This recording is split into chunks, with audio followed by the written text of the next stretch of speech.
আসসালামু আলাইকুম। আশা করি সবাই ভালো আছেন। It's me Ashraful Islam Lalon Italy page এবং ইউটিউব চ্যানেল যে যেখান থেকে দেখছেন সবাইকে আন্তরিক ভালোবাসা ও অভিনন্দন। যারা ফেসবুকে থেকে দেখছেন ফেসবুক পেজটি লাইক ফলো শেয়ার দিয়ে এবং ইউটিউব চ্যানেলটি সাবস্ক্রাইব করে পাশে থাকুন, ধন্যবাদ। তো আজকের টপিকটি হলো যে ইতালি বিএফএস গ্লোবাল আজকে কি পরিমাণ রিটার্ন পাসপোর্টে ভিসা ডেলিভারি দিয়েছে এবং কি পরিমাণ রিটার্ন পাসপোর্ট রিজেক্ট দিয়েছে এবং কি পরিমাণ রিটার্ন পাসপোর্ট আবার বিএফএস গ্লোবাল কল সেন্টার থেকে কল দিয়ে আবার পুনরায় সাবমিট করতে বলেছে। এবং আরেকটি টপিক হলো যে ইতালি ওয়ার্ক ভিসা স্থগিত নাকি চালু, এটা সত্য না মিথ্যা। আসলে অনেকে অনেক কথা বলতেছে এবং অনেকে এটা নিয়ে ভিডিও করছে যে ইতালি ওয়ার্ক ভিসা এখন টোটালি বন্ধ বা স্থগিত। তো এখন আপনাদেরকে আমি বলতে হইব যে আসলে এই ব্যাপারটা কিন্তু আমি অনেক আগেই ক্লিয়ার করেছি। ইদানিং দেখতেছি যে আপনারা বিভিন্ন জনের ভিডিওগুলো দেখে আপনারা আমাকে স্ক্রিনশট দেখাইতেছেন যে ভাই এখন কি টোটালি ইতালি ওয়ার্ক ভিসা বন্ধ বা স্থগিত। তো আপনাদেরকে আমি একটা কথা ক্লিয়ার করতে চাই যে 26শে ফেব্রুয়ারি 2025 যে গত 26 তারিখে একটা নোটিশ দিয়েছিল ইতালি অ্যাম্বাসি তাদের ভেরিফাই ফেসবুক পেজে। ওই নোটিশটা কেন্দ্র করে অনেকে কিন্তু ওই 26 তারিখের পরে তারা কিন্তু তাদের থাম্বনেল এবং টাইটেলে দিয়েছিল যে ইতালি ওয়ার্ক ভিসা টোটালি বন্ধ এবং স্থগিত। তো এটা তারা লিখছে। আবারও যারা ভিউয়ার্স আছে তারা কিন্তু আবারও দেখা যাইতেছে আমার ভিডিওগুলো যারা দেখেন আপনারা আবারও আমার ইনবক্সে বলেন যে আসলে এখন কি ইতালি ওয়ার্ক ভিসা কি টোটালি বন্ধ নাকি। আপনাদেরকে বুঝতে হইব যে 26 তারিখে তারা স্থগিত লেখাটা আসছিল। এই নোটিশটা আসলে এটা তো 2024 সালের অক্টোবরের 11 তারিখে এই আইনটা পাস হয়েছে। তো 26 তারিখে যে নোটিশটা দিছে ওই নোটিশে মূলত কি লেখা আছে, নোটিশটা যদি ভালো মতো আপনি পড়েন তাহলে কিন্তু আপনিই ভালো মতো জেনে যাইতেছেন। তো এখানে কে কি বললো আরেকজন কি বললো এটা দেখার বিষয় না। তো আমি মনে করি যারা আমার ভিডিওগুলো প্রতিনিয়ত দেখতেছেন আমি মনে করি আপনারা এখন অনেক বুঝদার, আপনারা অনেক বোঝেন, এখন এই বিষয়ে আপনারা অনেক জ্ঞান অর্জন করছেন। তো এখন আপনারা যে একজন একটা কথা বললো ওইটা যে আপনারা বিশ্বাস করবেন এরকমটা তো হয় না। তো আপনাদেরকে আমি ক্লিয়ার করি আগে থেকে সেই 11ই অক্টোবর 2024 সালে 145 নম্বর আইনে একটা জারি করলো যে নতুন নিয়মে তারা ভিসার প্রসেসিংটা করবে। যেহেতু অতিরিক্ত ফেক কাগজ জমা পড়ছে, অনেকে আছে যে ইতালি গিয়ে তারা মালিক পায় না এবং মালিকের ডকুমেন্ট করে দেয় না এবং বিভিন্ন ধরনের ঝামেলা সৃষ্টি হয়েছে। এবং ইতালি প্রধানমন্ত্রী জর্জা মেলোনি তিনি কিন্তু ক্লিয়ার হয়ে গেছিল যে বাঙালিরা পুলিশি ব্যবসা করে এবং অনেক টাকার বিনিময়ে বাংলাদেশ থেকে ইতালির লোক নেওয়া হয়। এটা ভিত্তি করে জর্জা মেলোনি তার ভেরিফাই ফেসবুক পেজে কিন্তু 3 মিনিট একবার বাঙালিদেরকে ধুয়ে দেয়। তো সবাই ভাবছিল যে বাংলাদেশ ব্ল্যাক লিস্টে পড়বে, কিন্তু বাংলাদেশ ব্ল্যাক লিস্টে দেয় নাই। কিন্তু বিশেষভাবে বাঙালিদের ডকুমেন্ট কিন্তু যাচাই বাছাই হয়। বাংলাদেশ, শ্রীলঙ্কা, পাকিস্তান এই 3টা রাষ্ট্রের ডকুমেন্টগুলো বিশেষভাবে যাচাই বাছাই করা হয়। অন্য দেশেরগুলো যেভাবে যাচাই বাছাই করা হয় সেইভাবে কিন্তু আমাদেরটা যাচাই বাছাই করা হয় না। কঠোরভাবে যাচাই বাছাইয়ের মাধ্যমে এই যে এখন যারা ভিসা পাইতেছে তারা কিন্তু এখন ভিসা পাইতেছে এবং রিজেক্ট হইতেছে। তবে আপনাদেরকে এই তখন থেকে কিন্তু তারা বিভিন্ন গোয়েন্দা সংস্থা দিয়ে তারা কিন্তু তদন্ত করা শুরু করলো এবং তদন্ত করতে গিয়ে বিভিন্ন সমস্যা দেখা গেল। এরপরে কিন্তু তারা 11ই অক্টোবর একটা আইন পাশ করে যেটা হলো 145 নম্বর আইনে, যেটা সকল ডকুমেন্টগুলো আগের যে নলস্তাগুলো আছে 2023 সাল এবং 24 সালের সকল নলস্তাগুলো স্থগিত করছে এবং যারা অ্যাপয়েন্টমেন্ট ভুক্তভোগী ছিল তাদের অ্যাপয়েন্টমেন্টটাও কিন্তু ওই ইতালি থেকে যাচাই বাছাই করার পর তাদের একটা সমাধান দিবে, তাদেরটাও কিন্তু স্থগিত করছে। এখানে স্থগিত মানেই যে টোটালি ইতালি ওয়ার্ক ভিসা বন্ধ এরকমটা না। স্থগিত করা মানেই হলো যে সকল ডকুমেন্ট আগের অবস্থান থেকে সব স্টপ, কিন্তু এটাকে পুনরায় যাচাই বাছাই করবে, যেটা 145 নম্বর আইন স্পট হলো ইউনেস্কো সংস্থার মাধ্যমে এটাকে আবারও দ্বিতীয়বার যাচাই বাছাই করবে। তো আপনাদেরকে আমি বলে রাখি যে আপনি যে নলস্তাটা পেয়েছেন তো নলস্তার উপরে দেখবেন, আপনারা তো হয়তো খেয়ালও করেন নাই, নলস্তার উপরে দেখবেন যে স্পট হলো ইউনেস্কো এই লেখাটা আছে এবং রোমা মানে রোম শহরে, নাপোলি, আবিলিনো এরকম লেখা থাকবে। একবার ফার্স্ট পেজেই নলস্তার উপরে লেখা থাকবে যে স্পট হলো ইউনেস্কো। তো ওই যে লেখাটা ওই সংস্থার মাধ্যমে কিন্তু আপনাকে এই নলস্তাটা একবার যাচাই বাছাই করে কিন্তু দেওয়া হয়েছিল। তো এটাকে তারা ওই যে বিভিন্ন ঝামেলা বিভিন্ন জাইলাতি দেখার পরে ওটাকে দ্বিতীয়বার যাচাই বাছাই করার একটা সিদ্ধান্ত নিল। কিন্তু আগের সকল ডকুমেন্ট কিন্তু স্থগিত করছে, এইটার কারণেই স্থগিত করছে। তারা আবারও এটা বলে আইছে যে এটাকে যাচাই বাছাই করে যদি ভিসা পাওয়ার যোগ্য মনে হয় তাহলে কিন্তু আপনাদের সরাসরি পাসপোর্টটা জমা দিতে বলবে। তখন কিন্তু রিটার্ন দেওয়া শুরু করছিল। হ্যাঁ অলরেডি রিটার্ন দেওয়া শুরু করছে তারপর থেকেই। তো রিটার্ন দেওয়া দিয়েছে যেহেতু পাসপোর্ট আপনার কাছে, যারা স্ক্যান কপি জমা দিয়েছিলেন আপনাদের পাসপোর্টও আপনাদের কাছে, তো সরাসরি রিটার্ন আনার পর সরাসরি জমা দেওয়ার জন্য যদি বলে তাহলে তো 100% ভিসা। যারা স্ক্যান কপি জমাইছেন আপনাদের পাসপোর্টটা আপনাদের কাছে, যদি সরাসরি পাসপোর্টটা জমা দিতে বলে তাহলে তো 100% ভিসা। তো ওইটাই বলা হয়েছিল যে এক্সপোর্টাল ইউনিয়ন সংস্থার মাধ্যমে এটাকে দ্বিতীয়বার যাচাই বাছাই করার পর আপনি যদি ভিসা পাওয়ার যোগ্য মনে হয় তাহলে আপনাকে সরাসরি পাসপোর্টটা জমা দিতে বলবে। এবং যদি আপনি ভিসা পাওয়ার যোগ্য না মনে হয়, আপনার ডকুমেন্টের সমস্যা থাকে, তখন কিন্তু এটাও জানাবে তারা রেডি ফর কালেকশন SMS দিয়ে সরাসরি, হ্যাঁ আপনার ডকুমেন্ট সমস্যা এর জন্য আপনাকে রিজেক্ট করা হয়েছে, আপনার রিজেক্ট পেপারটা আনার জন্য রেডি ফর কালেকশন SMS দিবে। তো এই যে স্থগিত, এটা না যে টোটালি ইতালি ওয়ার্ক ভিসা বন্ধ। এই যে আপনারা লেখাটা, এই যে নোটিশটা ভিত্তি করে বিভিন্ন মানুষ বিভিন্ন রকম লেখছে বা বিভিন্ন ভিডিও বানাইছে, ওইটা ভিত্তি করে আপনারা আমাকে বিভিন্ন রকম প্রশ্ন করেন যে ভাই আপনি বলতেছেন যে ওয়ার্ক ভিসা এখন চালু আছে, তবে সীমিত আকারে, তারা ওইভাবে কাজ করতেছে না, তারা ভিসা দিতেছে, রিজেক্টও দিতেছে, তবে ওইরকমভাবে কাজ করতেছে না। এখন আসেন যে ওখানে নোটিশে কি বলা হয়েছে। তো নিচে ধাপে কিন্তু আবার ওই লেখাটা আসছিল যে অ্যাপয়েন্টমেন্ট, হ্যাঁ আমরা বুঝলাম যে এক্সপোর্টাল ইউনিয়ন সংস্থার মাধ্যমে যাচাই বাছাই করে যারা রিটার্ন পাসপোর্ট আনছে এবং কি স্ক্যান কপি জমাইছে তাদেরকে একটা সমাধান দিবে। এখন অ্যাপয়েন্টমেন্টের জন্য মেল করছে তাদের কি হইব, তো নিচে আবার লেখা আছে, নিচে ধাপে লেখা ছিল যে যারা অ্যাপয়েন্টমেন্টের জন্য মেল করছে তাদেরটাও ইতালি থেকে ওই সেম প্রসেসেই যাচাই বাছাই করার পর যদি ডকুমেন্ট সব কিছু ঠিক থাকে তাহলে সরাসরি পাসপোর্টটা জমা দিতে বলবে, 100% ভিসা। আর যদি ডকুমেন্টের সমস্যা না থাকে তাহলে ডাজ নট ম্যাচ, তাদের অ্যাপয়েন্টমেন্টের জন্য মেল করছে ওই মেলে তাদেরকে জানাই দিবে।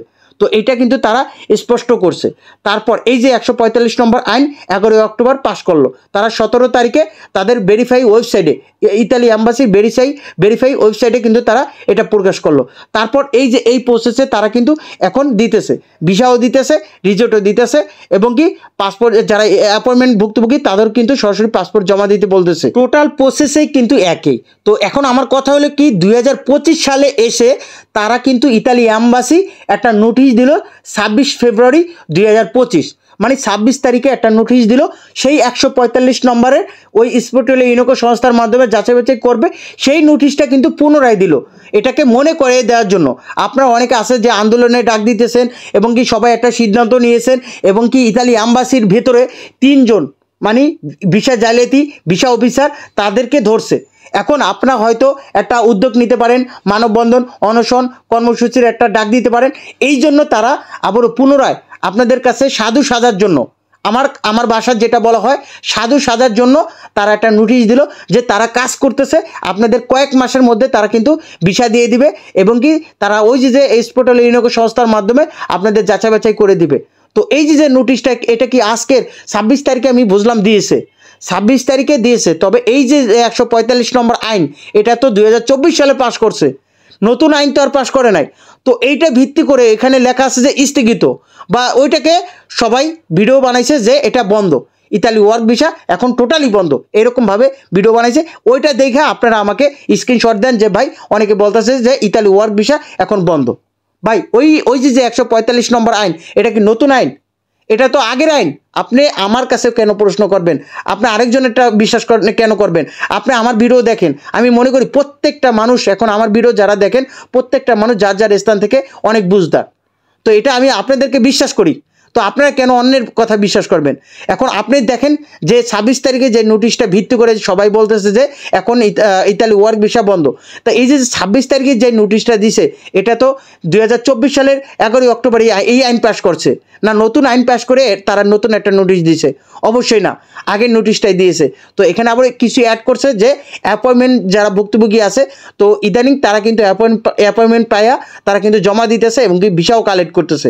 তো এইটা আসলে নতুন অ্যাড করছে।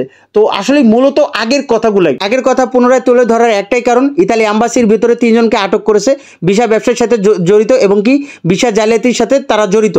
তো তাদেরকে আটক করার পর এখন এটাকে ধামাচাপা দেওয়ার জন্য এখন শুধু 3 জন যে ওই ভিসা জালিয়াতির সাথে জড়িত এরকমটা না, ওইখানে আরও কয়েকজন আছে।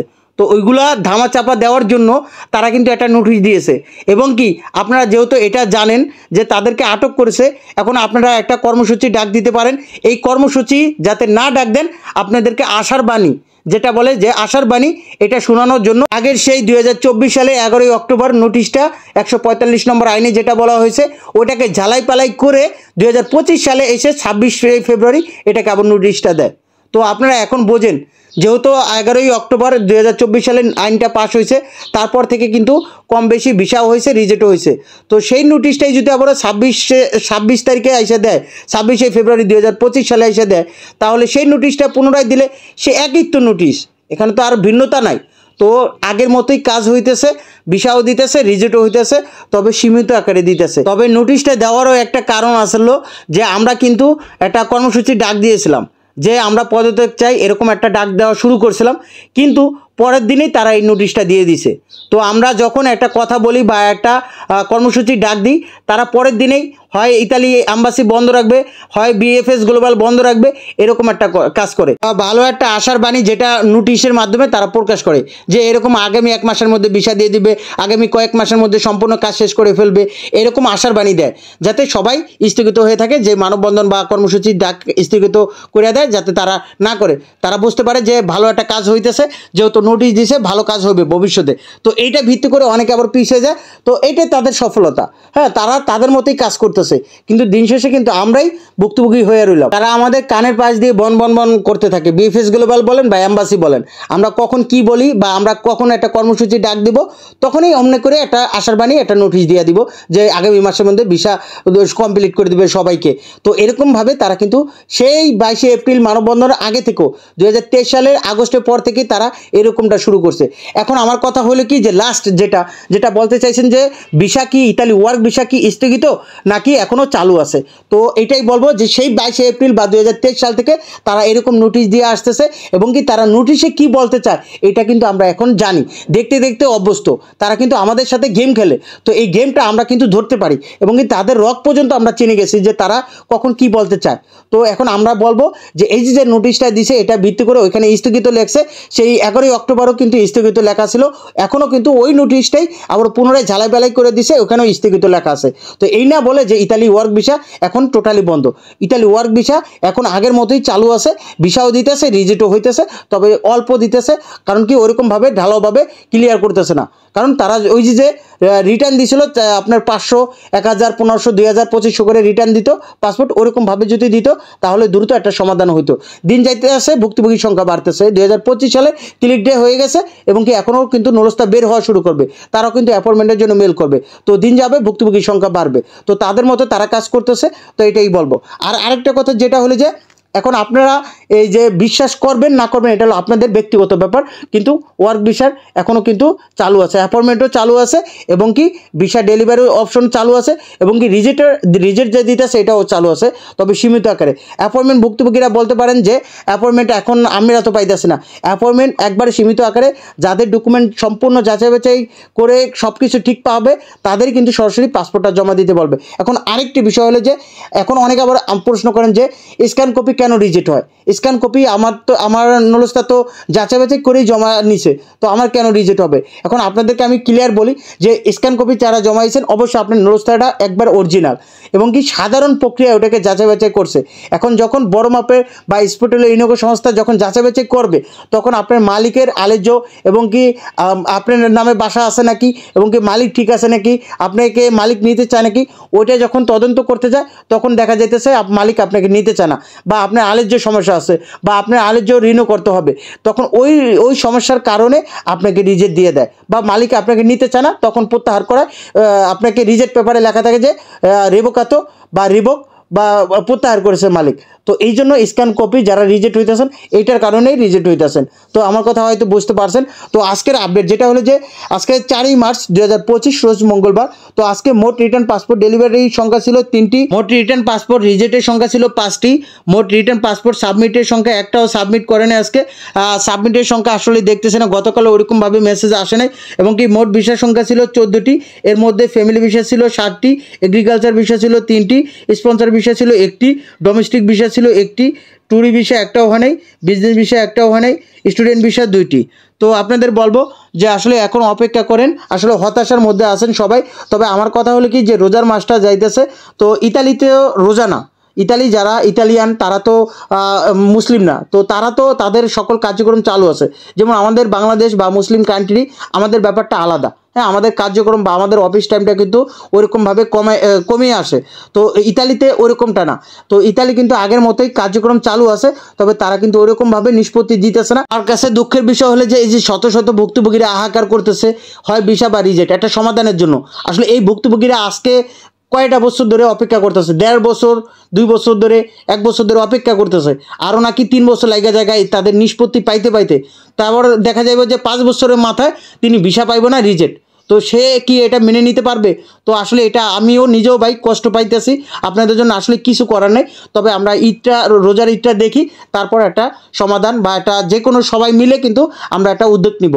তো এতক্ষণ সাথে থেকে ভিডিওটি দেখার জন্য আপনাদেরকে অসংখ্য ধন্যবাদ। আপনারা সুস্থ থাকুন, ভালো থাকুন, আল্লাহ হাফেজ, আসসালামু আলাইকুম।